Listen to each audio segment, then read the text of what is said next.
नक्कीच ही गोष्ट एकाग्रता आणि कामाप्रती निष्ठा यांचे महत्त्व सांगते. गोष्टीचे नाव अर्धावट खड्डा. भगवान बुद्ध आपल्या शिष्यांसोबत एका प्रदेशातून प्रवास करत होते. जात असताना त्यांना वाटेत ठिकठिकाणी अनेक खड्डे खोदलेले दिसले.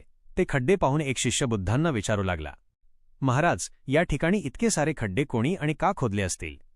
बुद्धांनी स्मितहास्य केले आणि सांगितले, बेटा, कोणीतरी पाण्याचा शोध घेण्यासाठी हे खड्डे खोदले आहेत, पण त्या व्यक्तीला पाणी मात्र मिळाले नाही.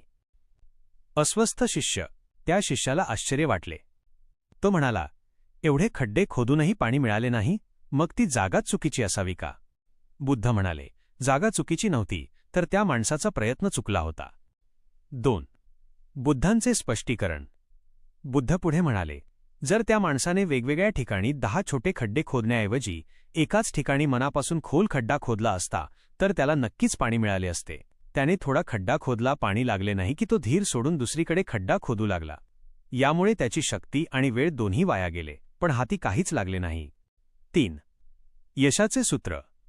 बुद्धांनी आपल्या शिष्यांना उपदेश दिला, कोणतेही काम करताना जर यश मिळवायचे असेल तर आपले लक्ष विचलित होऊ देऊ नका.